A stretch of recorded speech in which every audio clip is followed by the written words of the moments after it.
Bueno, buenos días a todos. Hoy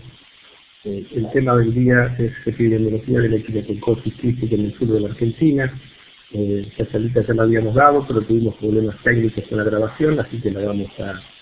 repetir para reemplazar la anterior grabación. Entonces van a ver que lo que es epidemiología en Argentina lo hemos dividido en dos partes. Lo que es en el sur de la Argentina, es en la Patagonia, va a ser el tema de esta charla, con alguna introducción a las estrategias de control. Y por otra parte, Natalia Casa va a estar hablando de equinococosis quística en el norte de la Argentina, porque la verdad que con la diversidad geográfica y de sistemas que tiene la Argentina, la situación en el norte del país, en la zona de Jujuy, Catamarca y Tucumán, son absolutamente distintas desde el punto de vista social, económico, productivo, y en cuanto a las características epidemiológicas, con respecto a lo que ocurre en la Patagonia, que merecía un trato especial. De hecho, creo que la Patagonia, el sur de la Argentina, representa quizás el área tradicional identificada como con alta prevalencia de hidratidosis, es donde surgieron los primeros programas de control allá en los años 40 y 50 con el doctor Mendy, el doctor David Mendy y lo que se llamaba la campaña de saneamiento de la Patagonia, que luego siguieron con los programas de Mar del Zabaleta en Neuquén, y luego lo que son los programas un poco más modernos, que incluyeron el programa de Chubut, con Iriarte, Tierra del Fuego, John Beach y San Indio posteriormente, y Río Negro, donde nosotros hemos estado trabajando. Así que esta charla va a tratar de presentar los principales aspectos de la epidemiología en la Patagonia, los caracteres distintivos, y junto con eso vamos a plantearnos como una introducción a los programas de control, como una base estratégica, porque en la Patagonia hace ya más de 30 años que venimos trabajando en control de la hidratidosis, con lo cual es muy difícil para nosotros separar lo que es estrictamente epidemiología y estrictamente de lo que es control. Así que como una forma de que en este curso y en esta parte que estamos viendo vinculada a epidemiología, ya vamos a ir entrando con algún comentario que nos sirva de introducción a lo que es estrictamente el control de la enfermedad, que va a ser el tema de los temas iniciales cuando retomemos el curso el año próximo. Entonces, en ese sentido, hidratidosis en la Patagonia tiene esta característica, que es la que estamos viendo en esta imagen, donde tiene la característica de cualquier lugar del mundo, lo que ocurre en Argentina, lo que ocurre en el norte, lo que ocurre en Uruguay, lo que ocurre en el África, lo que ocurre en Asia, en Turquía y en todos lados, donde esta enfermedad que podría estar limitada a un ciclo selvático termina por mantener un ciclo doméstico de la envergadura que tienen las áreas endémicas, porque el hombre hace algo en particular, que es la alimentación del perro con altura. La Patagonia es una zona ovejera, todo su territorio se caracteriza por ser apto para la explotación ovina, salvo algunas zonas del norte de nuestra provincia, en Río Negro, en el norte de la Patagonia, y algunas zonas, algunos valles precordilleranos, donde podemos tener ganadería bovina. El resto del territorio es apto y la única ganadería existente es la ovina y en algún caso caprina. Por lo tanto, donde hay ovejas, hay gente que carnea y faena para consumo, que es lo que habitualmente se hace, y está en ese acto, digamos, y lo que estamos viendo, las vísceras van al perro. O sea, eso no tiene ninguna particularidad en relación a cualquier otro lado donde la hidratidosis esté presente como una enfermedad importante. Así que nosotros tenemos en la Patagonia las condiciones ideales, o sea, que tenemos un domicilio en el cual habita una familia, tenemos un peridomicilio, que es el que estamos viendo, y en ese peridomicilio vamos a tener todos los componentes del ciclo, tanto sea los que vemos como los que no vemos. Esto es, tenemos el perro, que habitualmente está allí en ese peridomicilio, va a dormir o adentro en la cama o va a dormir en algún lugar en el suelo, dejando allí restos parasitarios, va a defecar en los alrededores de la vivienda. Los ovinos van a estar sobre todo en las pequeñas producciones muy cercanas a los domicilios, y allí van a tener la posibilidad de tener acceso a ingerir huevos, como vemos allí. Y lo que vamos a tener es ovinos con sus quistes cigotídicos, los perros con sus parásitos adultos, y los huevos como estructura central de contaminación estando accesibles a los chicos, fundamentalmente a los niños, y obviamente a los ovinos, generando las condiciones ideales para el mantenimiento de la enfermedad. Y con esta aclaración, en la cual sabemos que el huevo en el medio ambiente tiene una vida y una existencia limitada, que va a depender de las condiciones climáticas, que puede ser mayor o menor, que el perro en su intestino conserva bastante bien los Echinococcus, que están bien envueltos alrededor del perro, pero que realmente el sostenimiento de la enfermedad, la biomasa parasitaria en sí misma, está contenida en el ovino, que es donde se van generando los quistes cigotídicos y la proliferación del quiste. O sea, que la síntesis de esto es que tenemos condiciones ideales: perro, hombre y ovejas permanentemente interrelacionables. Por las mismas características de la producción ovina, hacen falta perros para el trabajo y el cuidado del rebaño. El hombre está muy vinculado y viviendo en las cercanías de él. Por lo tanto, esta interrelación es la que va a posibilitar que tengamos muchos perros infectados, que tengamos muchos ovinos infectados y hombres infectados. Cuando digo muchos, estoy hablando de que en las áreas endémicas de la Patagonia, el número de perros infectados era el mínimo, el 20% allá en Tierra del Fuego, pero llegaban al 90% de lo que se llamaba las cordeladas, o sea, todos los perros del mismo dueño. Es decir, los grupos de perros del mismo dueño, más del 90% tenían al menos algún perro infectado. Y en el caso de Río Negro de Chubut estamos hablando de un 40% de perros infectados allá en los años 80. Y ovinos, obviamente, estamos hablando del 60-70% de ovinos infectados cuando hablamos de ovinos adultos.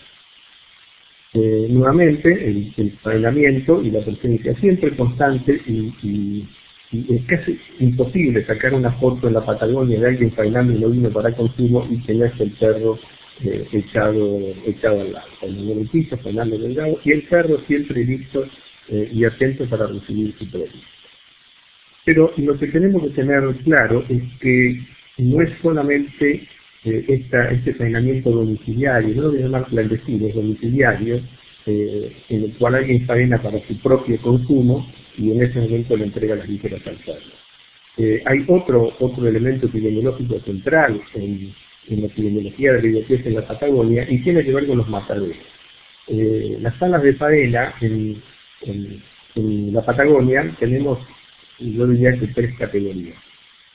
Una categoría es en grandes ciudades, donde hay mataderos oficiales, habilitados por el Servicio Nacional de Sanidad Animal, la ganadería de la provincia, con todas las condiciones higiénico-sanitarias. Allí no tenemos problemas de ciclo, salvo, o de fuga de vísceras, salvo situaciones muy particulares o anécdotas que todos podemos contar, como de algún matadero en algún momento llegaron vísceras. Pero tenemos, sí, en muchas pequeñas localidades de 500 habitantes, de 1.000, 2.000 habitantes, salas de faena que normalmente son municipales, que no están habilitados por ninguna autoridad sanitaria y que son un lugar donde se puede faenar animales y donde habitualmente no hay inspección veterinaria, o es muy parcial, o es un paratécnico o de nadie, o a veces son los mismos carniceros que llevan los animales al matadero sin control, y donde normalmente no hay cerco perimetral, o no hay un sistema de disposición de vísceras, y por lo tanto estas salas de faena terminan por ser un elemento que genera fuga de vísceras a los alrededores del matadero, con el agravante de que los perros que se van a infectar a partir de ellos van a tener una capacidad, perros urbanos, que van a tener una capacidad de infectar gente muy superior a la que puede tener un perro en una situación rural dispersa. Esta situación de las pequeñas salas de faena cumple una estructura de transmisión muy importante en las condiciones de Patagonia, y hay que prestarle debida atención porque a veces, por los problemas entre las instituciones, entre municipio, provincia, salud, ganadería, SENASA, nadie se hace cargo del control de faena urbana. Cuando en alguno de estos pequeños pueblos ni siquiera hay una sala de faena, Esto es, nosotros en Río Negro tenemos estas situaciones. Lo que uno tiene es un pueblo en el cual hay 5, 10, 15, aunque parezcan que eran 20 carniceros, carneando cada uno de ellos, o en el campo trayendo el animal, o carneando en el fondo de su casa para vender la carnicería adelante. Esto es muy habitual, por lo tanto, no es solamente que los ciclos se da porque en el campo alguien pague un vino para consumo, sino que toda la estructura de comercialización en los pequeños poblados donde hay gente más vulnerable adolece de grandes defectos, y esto genera transmisión a los perros y volvía a las personas, quizás con una amplitud mayor a lo que genera un perro infectado en un área rural dispersa. Otra característica, o una de las características importantes de la Patagonia, es la coexistencia de diversos tipos de explotaciones ganaderas. Esto es, nosotros estamos viendo en este slide a la estancia Pilcanier, una de las estancias famosas, estancias de los ingleses, con sus enormes majadas ovinas, en gran infraestructura, gente de elevado nivel social y cultural, y en las cuales, por falta de infraestructura sanitaria, esto es, son grandes estancias que tienen muchos peones, y en las cuales la faena es casi industrial, casi de matadero, porque tienen que faenar para darle carne a sus 20, 30, 40, 50 peones, y muchas veces en estas estancias la infraestructura de faena es muy mala, y las vísceras van todas a parar a los perros de las mismas estancias, que es una estancia donde es posible encontrar 50 o 60 perros en relación al número de peones. Esto existe en toda la Patagonia. Esta es una estancia de Tierra del Fuego. O sea, de norte a sur de la Patagonia nos vamos a encontrar con grandes establecimientos ganaderos, con gente con condiciones sociales y culturales elevadas, pero siempre lo mismo, es un grupo de ovejas, el perro cerca como elemento de trabajo, y lo que es probable es una sala de faena en condiciones no aptas, que permite que ese perro, aún en un lugar donde no debería haber ciclos, tengamos ciclos de la enfermedad. Esto era absolutamente habitual en la Patagonia, diría que lo sigue siendo, salvo en algunas áreas como Tierra del Fuego, donde ha habido una política muy activa de desarrollo del carnadero de estancia y de tener a los perros encerrados en las estancias como mecanismo de cortar el ciclo de transmisión en estos lugares, donde es relativamente más sencillo cortar la cadena, porque son establecimientos ganaderos organizados, con un capataz y con un dueño que habitualmente vive en el lugar y que al menos lo visita. Esto coexiste en la Patagonia con esto, pero cuando digo coexiste, podemos tener una gran estancia, como las fotos que vimos antes, en el caso de Matinchau, y muy cerquita de allí encontrarnos con esta realidad. Esto es un corral lamentable, unos pocos animales de una ganadería de subsistencia, en las cuales se ven también las condiciones ideales. El dueño de estos animales va a carnear en algún momento, va a alimentar su perro con lactura cruda, y ese perro va a estar conviviendo estrechamente con sus dueños, con sus personas, y contaminando el medio ambiente. Así que es importante tener claro esto, esta coexistencia, sobre todo cuando nosotros nos enganchamos con programas de control. No es que tenemos zonas definidas de grandes estancias y zonas definidas de reservas indígenas, tierras comunitarias y tierras fiscales, sino que muchas veces coexisten colindantes en un gran establecimiento ganadero y una zona de reservas que habita el mismo o están metidas dentro de la misma estancia. Y esto genera particularidades muy interesantes y muy importantes a la hora después de tener que encontrar el control. La Patagonia tiene otros problemas. Uno de ellos es la amplitud de su superficie geográfica con una muy baja densidad poblacional. Esto es, uno puede en algunas regiones nuestras andar todo el día en el auto a paso lento por ausencia de caminos y a lo largo del día haber visitado 1 o 2 o 3 puestos o establecimientos ganaderos o paisanos, grandes distancias y en muchos momentos del año con problemas de accesibilidad por condiciones climáticas, de nieve, o lluvia, en las zonas desérticas de golpe de inundación por lluvias, etc. Esto hace que cuando uno tenga que pensar después a la hora del control, en que a los perros de esos lugares hay que desparasitarlos, que hay que vacunarlos, lo que sea, las dificultades y la accesibilidad son muy, pero muy grandes. Lo mismo, por gran parte del año tenemos serios problemas de accesibilidad. Esta es una foto de la planicie de Semicura, pampas de piedra en las cuales uno anda todo el día para poder llegar a un puesto en el cual va a haber alguien con unos pocos animales, y esos pocos animales su perro, y el perro con toda seguridad infectado. Y hay otro lugar epidemiológicamente importante que a veces no aparece reflejado en su rol con exactitud, por lo importante que resulta en términos epidemiológicos. Esto es, hasta aquí hemos visto que tenemos grandes establecimientos ganaderos donde tenemos el grueso de la población ovina, el grueso de la biomasa parasitaria que está dentro de esos ovinos, y que perpetúan el ciclo de infección, y que para cortar ese ciclo, ya vamos a ver, hay que acceder a los perros de esos lugares. Pero por otro lado tenemos estos ciclos. Estos ciclos son lo que nosotros llamamos parajes rurales o áreas nucleadas, que están enclavados a 100, 200 kilómetros de un lugar, de una pequeña ciudad o de una ciudad, en la cual el núcleo habitacional tiene una escuela albergue habitualmente, donde los chicos viven durante todo el año, todo el invierno, tiene un centro de salud con un agente sanitario, tiene un destacamento de policía, y alrededor de eso, acá vemos el centro de salud, el centro de Yamunué, y alrededor de eso un número de pobladores rurales que viven allí. A lo mejor el padre está en el campo y el resto de la familia vive en este pequeño lugar gran parte del año. En estos lugares hay muchos perros, y en estos lugares en los cuales no hay precisamente biomasa parasitaria ovina, sí hay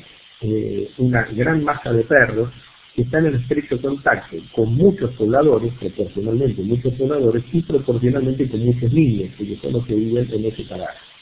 Esto es, si lo veo desde el punto de vista de los perros, tenemos perros en grandes establecimientos ganaderos, un perro infectado allí puede infectar a miles de ovejas. Tenemos pequeños productores ganaderos, que son 20, 40, 50 animales, donde un perro puede infectar a 40 o 50 ovejas, y quizás al hijo de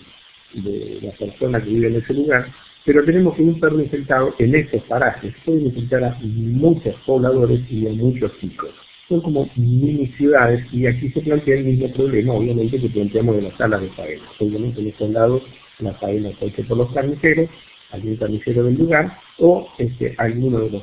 campos cercanos, la gente faena allí y trae para vender la carne en el pueblo. O sea, estos son lugares de altísimo riesgo para las personas, y donde después, cuando veamos programas de control, también es posible proteger a muchas personas con acciones solamente sobre los perros de estos lugares, que son obviamente mucho más accesibles que los perros que están dispersos en el medio del campo.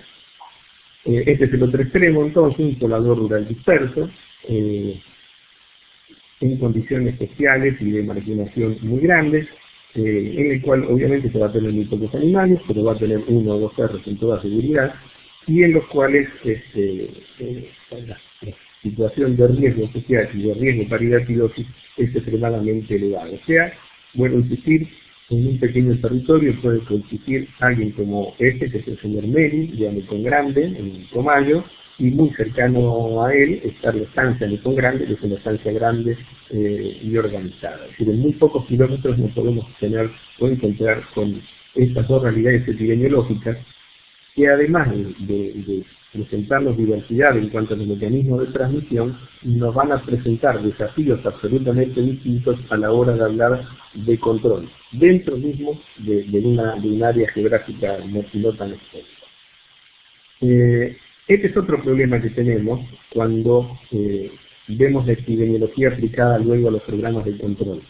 La accesibilidad a los canes. Uno puede llegar a un establecimiento ganadero, a veces con mucha dificultad, pero puede llegar. Y llega con la intención de cortar el ciclo de transmisión desparasitando los perros. Y en muchísimos casos uno llega al establecimiento ganadero y lo que no están son los perros, porque los perros están recorriendo el campo con su dueño, y a lo mejor están todo el día afuera o más de un día afuera, o como en este caso han salido de cacería para cazar liebres y venderlas. Eso es, no basta con llegar a un establecimiento ganadero o a un productor para que eso nos asegure la posibilidad de acceder al perro para darle su pastilla, su antiparasitario, sino que puede ser que lleguemos sin que ni hablar en otras condiciones, sobre todo que se dan en la provincia de Neuquén y un poquitito en Río Negro,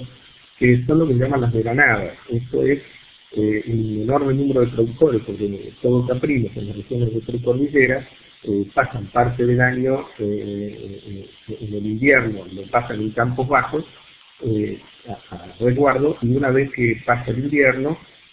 suben con sus animales en arroyos a los campos de veranada, que es donde en alta montaña, que es donde se van a quedar allí durante toda la temporada. Entonces allí el sistema de salud pierde contacto con la gente, pierde contacto con los perros y se dificulta enormemente toda la estrategia de prevención y control. Entonces, en realidad,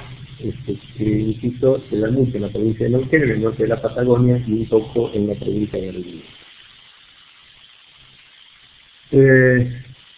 La Patagonia siempre ha estado entre esos lugares en los cuales, cuando se hacía una competencia a ver quién tiene más hidatidosis en el mundo, en la Patagonia siempre ha peleado el primer puesto, junto con otros lugares como Uruguay, que en su momento era su eslogan de campaña, y algunos lugares del África fundamentalmente. Es muy difícil decir quién tiene más hidatidosis en el mundo, pero esos son algunos datos muy interesantes de la Patagonia de la década del 70. Pongo los de la década del 70, hasta los finales de los años 70, comienzo del 80, porque fundamentalmente en ese momento comenzaron los programas de control, se extendieron los programas de control, el de Neuquén empezó en el año 70-72, luego se extendieron al resto de la Patagonia y modificaron absolutamente el perfil epidemiológico de la enfermedad, tanto sea en la incidencia y la prevalencia como en el perfil del caso. Ya este tipo de imágenes genéticos no se ven en absoluto en nuestras regiones. Pero si bien control va a tener su capítulo importante, yo por eso les decía que era muy difícil desligarse absolutamente un tema del otro, justamente porque la Patagonia tiene más de 30 años de experiencia en control. Estos son datos de la provincia de Río Negro, teníamos una incidencia, o sea, casos nuevos, del 40 por 100.000, provincial, si uno eso lo llevara luego a las áreas de riesgo, las áreas donde hay predominio de población rural y zonas ovejeras, esto subía casi hasta el 200, en departamentos como el Neuquén o el Canilleu. Cuando digo prevalencia, digo número de casos totales, medido. Si la incidencia es dada por la notificación médica, fundamentalmente en esa época eran casos quirúrgicos, todo se operaba, o sea que el 30 por 100.000 era de casos operados, digamos. La prevalencia, en cambio, está medida en términos de resultados de encuestas. En este caso son encuestas ecográficas, o sea, donde uno toma a 100 pobladores y le hace ecografía, y ahí nos aparecían esos resultados entre el 5 y el 15%. 15%, esto es en reservas indígenas en Neuquén, reservas de población originaria de Río Negro, y llegábamos a encontrar hasta el 15% de personas con un quiste hidatídico. En los servicios de cirugía, casi el 15% de los días cama estaban ocupadas por pacientes con hidatidosis, o sea que en el hospital público los casos de hidatidosis eran tremendamente importantes y generando enormes costos para los servicios de atención. Un paciente en esa época tenía un promedio de internación de 30 días, porque se diagnosticaban quistes grandes, complicados, en el cual el costo operatorio era muy largo, y se moría mucha gente. El 5% de estos pacientes morían. Como dije hoy, entre el 20 y el 40% de los casos infectados. Ese era el panorama de la enfermedad en la Patagonia a comienzos de los años 80, cuando se generalizan los programas de control. Uno de los elementos interesantes que se ha generado en cuanto a la información en estos años en la región es sobre la identificación de factores de riesgo. Todos sabemos que cualquier texto, cualquier foco avisado vinculado a la hidatidosis, que si uno le pregunta cuáles son los factores de riesgo, va a decir alimentar el perro con altura, estar en contacto con perros parasitados, digamos, hay 2 o 3 cosas, digamos que todos los conocemos y que obviamente son reales. Pero después nos encontramos, uno va a los libros, a los afiches y se va a encontrar comer verduras crudas y un montón de otras cosas como factores de riesgo que surgen de la tradición literaria de quien está escrito y no exactamente de los factores de riesgo que son mensurables en un estudio de casos y controles. Hace unos años hicimos en Río Negro uno de los pocos estudios que hay, yo creo que es el único estudio de casos y controles hecho en la Patagonia para identificar factores de riesgo. Esto fue hecho en niños de la siguiente forma. Se hizo una encuesta ecográfica en todo el área programática de Ingeniero Chacoasi, que es una zona hiperendémica, diciéndolo bien endémica, con alta endemicidad en la provincia de Río Negro, que tiene varios parajes rurales, como estos que vimos en la imagen anterior. Se hizo ecografía a todos los chicos y así salieron dos casos positivos. Y sobre eso seleccionaron 2 controles por casos, a los cuales eran ecográficamente negativos, y todo ese grupo, casi 90 chicos, fueron trasladados a una clínica con imágenes en la localidad de Cipolletti, una clínica especializada en imágenes, donde se les volvió a hacer a todos una ecografía, hecha ahora ya en condiciones de laboratorio, se tiene una ecografista profesional, la otra de streaming, se les hizo radiografía del pulmón y otros estudios complementarios como resonancia de tomografía de la boca. De forma tal que los casos eran claramente casos, tenían el kit identificado, y los controles estaba claro que eran controles científicos y atípicos. Y se elaboró una encuesta, esa encuesta le fue hecha a los padres de los chicos para identificar factores de riesgo. Y estos son los resultados. Para los que no están muy al día con la epidemiología, el OR, el ratio, significa cuántas veces más está aumentado el riesgo de enfermar el que no está expuesto al factor de riesgo que el que está expuesto al factor de riesgo. Traducido, ahí vemos que el que dio más alto es tener más de 3 perros al nacer, figura segundo en la lista. Tener más de 3 perros al nacer tiene un riesgo 21 veces superior que el que no tenía más de 3 perros al nacer. Esto está hablando claramente, en primer lugar, de 2 factores de riesgo importantes. Uno, la hidatidosis realmente se la infectan de chicos, cuando el chico gatea y está en contacto con mayor posibilidad de contacto con los huevos eliminados en la materia fecal del perro, y que obviamente a mayor número de perros, más riesgo. O sea, cuando alguien ha nacido en un ambiente en el cual hay más de 3 perros, tenía muchísimo más riesgo de enfermar. Obviamente otros son muy comunes, como si el perro es alimentado con vísceras 4 veces más, vivir en el campo hasta los 5 años, es decir, los chicos que han vivido sus primeros años en el campo tienen 4 veces más riesgo que si no vivieron los primeros años en el campo, que el padre tráfico ovino, las avenas domiciliares ovinos, que son los tradicionales. Pero acá nos encontramos con otros no tradicionales. Fíjese que uno que no está es comer verduras.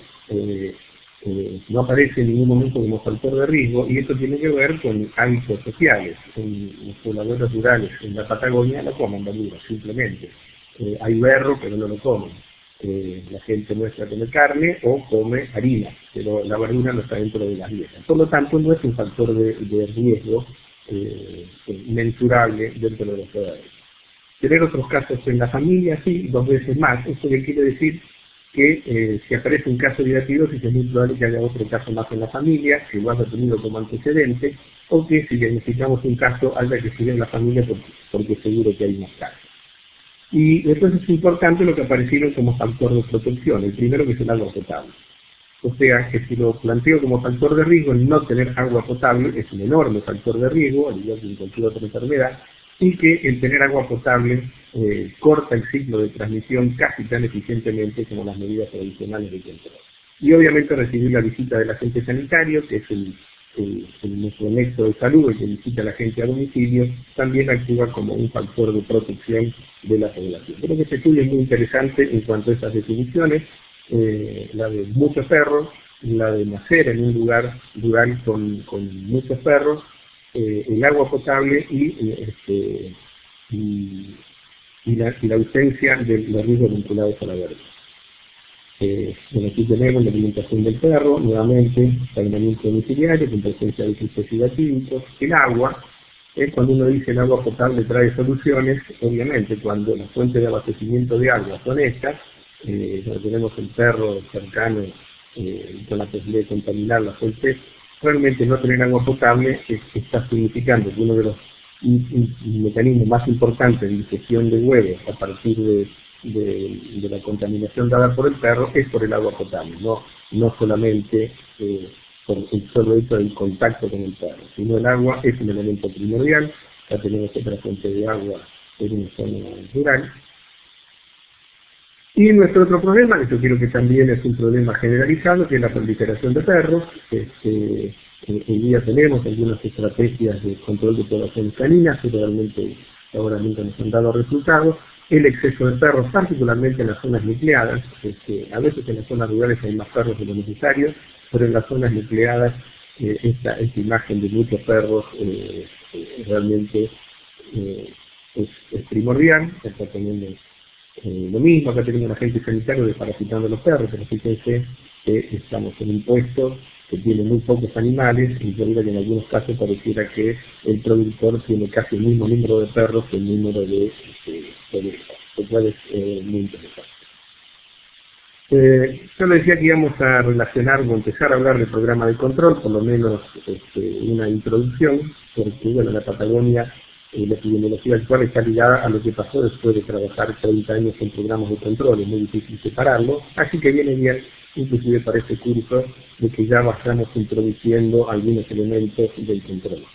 Hoy día la estructura básica del control sigue siendo la desparasitación canina contra Praziquantel, que es una droga 100% efectiva, y como dice ahí, efectiva aplicada a un perro después de infectarlo. Si uno le logra dar la pastilla al perro en la dosis necesaria, sin que el perro la escupa, es muy fea,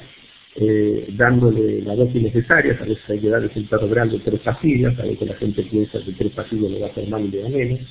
Esa es la estructura central del control. Además, obviamente, de las estructuras periféricas que tienen que ver con la educación sanitaria, legislación de apoyo y el control de las faenas. La estructura central del control se basa en esto que estamos viendo allí, o se basaba, como en el pasado, al comienzo de los años 80, esta era la receta, una receta de cocina generada por los programas insulares de Nueva Zelanda y de Tasmania, que dice que a los perros había que desparasitarlos cada 45 días, o sea, 8 veces al año, y ustedes vieron en las clases de parasitología el ciclo, por lo tanto se dan cuenta que dado el ciclo de 70 a 62 días, por más que los perros fueran alimentados todos los días con achuras crudas, nunca alcanzarían la etapa de gravidez y por lo tanto no se eliminarían huevos al ambiente, sí podemos desparasitar al 100% de los perros. Si esto lo pudiéramos hacer hasta que todas las ovejas existentes, cuando empezamos a desparasitar, sean reemplazadas por ovejas que nacieron cuando empezamos a desparasitar, y si desparasitamos al 100% de los perros, más o menos con 8 o 10 años, hasta reemplazar la mazovina, tendríamos que la hidatidosis debería ser eliminada. Obviamente, ¿por qué no es eliminada? Porque 30 años después seguimos hablando, porque bueno, si repasamos lo que acabamos de decir, las dificultades de accesibilidad a los perros, allí fíjense que no se está desparasitando el perro en esta imagen, sino que se le está dando el antiparasitario a la dueña del perro, porque el perro no estaba, para que ella después se lo dé al perro, muchos perros, parte del año que no se puede llegar, etc. Todo eso hace que nunca desparasitemos al 100% de los perros cada 45 días y por lo tanto las condiciones de transmisión se siguen manteniendo. Como vimos, viviendas dispersas, hay que llegar, los vehículos, por lo tanto, esta es la síntesis. Tenemos una droga que es 100% efectiva dada a un perro, pero aplicada en un programa de control no es 100% efectiva, por la sencilla razón que nunca podemos agarrar, estos son datos de Río Negro, teníamos 14.000 perros, a los cuales jamás podemos agarrar cada 45 días para darle una pastilla. Así que una buena herramienta como el Praziquantel tiene sus problemas operativos, no por la droga en sí, sino por la imposibilidad de hacerse una tragada a los perros. Por una cosa que se habla mucho en la epidemiología y el control, tiene que ver con el tratamiento de las vísceras. Vimos a los productores allí faenando al comienzo de esta presentación para consumo, y siempre el mensaje es hierva las vísceras, cocínelas, destruyalas. salvo algún productor, a veces alguno inteligente. Hace poquitito en el campo veíamos a un productor que obviamente hacer esto de hervirlo no lo hace porque es muy complejo, no tienen leña, es complicado. Entonces decidió utilizar otra estrategia y él el hígado del pulmón de lo que es faena lo cuelga alto en un árbol y allí lo deja que se seque y nunca se lo da a un perro. Pero es una rareza, digamos, alguien que entendió el mensaje y que simplifica el tratamiento de las vísceras, que es lo que se trata de hacer. Aquí tenemos una víscera colgada, esto es lo que hace un productor, y allí los deja que se seque y nunca se lo da al perro, no llega ahí y tiene 5 o 6 hígados resecos colgados. Bueno, una linda imagen de la precordillera. Entonces, la síntesis de esto, vinculado al programa de control, es que lo vamos a ver en detalle cuando veamos control el año que viene, es que hay que empezar a discutir los modelos de desparasitación. La desparasitación es eficiente en cortar el ciclo de transmisión a las personas, aún con mucho menores desparasitaciones, pero que hay que involucrar a la comunidad en la participación y hay que trabajar fuertemente en el desarrollo de infraestructura sanitaria para evitar los mecanismos de transmisión en las áreas urbanas con los mataderos, en los grandes establecimientos ganaderos con los carneaderos, inclusive en los pequeños pueblos con los carniceros. Y también dejamos un mensaje que lo vamos a ver en mucho detalle el año que viene, y es que hay un imperativo ético que mientras los programas de control se encuentran trabajando y tratando de cortar el ciclo de transmisión, en la medida que nosotros tenemos programas de búsquedas de casos activos, antes era por serología, ahora por ecografía, podemos disminuir los tiempos de internación, desaparece la letalidad, casi desaparece la cirugía por el uso del albendazol, y que esto entonces es muy importante. Y nunca más tenemos que ver imágenes como la que vimos al comienzo, ese tipo de abdomen hinchado, sino que lo que tenemos son la detección de quistes muy pequeños que no tienen mayores problemas de salud. Es decir, hoy día esta estrategia asociada permite no solamente que haya una disminución del número de casos por el programa de control, sino que fundamentalmente, además, los casos que se produzcan a pesar del programa de control van a tener un pronóstico muchísimo más benigno e incluso no va a ser necesario ni siquiera operarlo, ni siquiera derivarlo. Esto lo vamos a estar viendo en muchísimo detalle, justamente en el PEDICUNI, que lo vemos acá, nos estará dando el año que viene la parte de programas de diagnóstico y tratamiento en las personas. Como una síntesis final, hasta la década del 80, cuando empezaron los programas de control, la hidratidosis era una patología manejada por los cirujanos. ¿Por qué? Porque todo lo que se hacía en hidratidosis exclusivamente era operar grandes masas hidratídicas. Por lo tanto, que les hablaban de hidratidosis, hacían congresos de hidratidosis, eran los cirujanos. Desde 1980, sobre todo en América del Sur, tenemos un modelo veterinario de control en las cuales Chile, Uruguay y Argentina, sobre todo, desarrollaron fuertes estructuras de control, tuvieron éxitos totales, parciales, pero impusieron una dinámica de trabajo en la cual ya se pasó de tratar de solucionar un problema grave a tratar de evitar el problema. Y yo diría que, como veíamos con la ecografía y los tratamientos de albendazol, es muy probable que el futuro de esta enfermedad esté en manos de médicos generalistas que se limiten a hacer diagnósticos tempranos y tratamientos con drogas, como en cualquier otra patología, sin que esta sea una situación grave. Son 3 modelos distintos, felizmente cada modelo es mejor que el anterior, sobre todo considerando las dificultades para erradicar o eliminar la enfermedad en un territorio tan hostil como el de la Patagonia. Bueno, muchas gracias. Este es un problema de equipos de salud, pero que esto es esto de poner generalistas, veterinarios y cirujanos, agentes sanitarios y enfermeros. Lo que precisamos son equipos de salud que trabajen en todas las áreas temáticas, y siempre recordamos que la hidratidosis es además una forma de encontrarse con amigos y compartir buenos negocios. Así que nada más, esperemos que esta versión se haya grabado correctamente. Así que me despido de todos y estaremos siguiendo el resto del semestre en las últimas charlas de epidemiología en Uruguay, epidemiología en el norte de la Argentina, y una charla que creo que va a ser muy importante, que es el doctor Frieder hablándonos de historia natural de la enfermedad, como para cerrar todo el paquete de biología, parasitología y epidemiología derivativa. Me despido, como esto está siendo grabado sin público, no se acepten preguntas. Un abrazo a todos.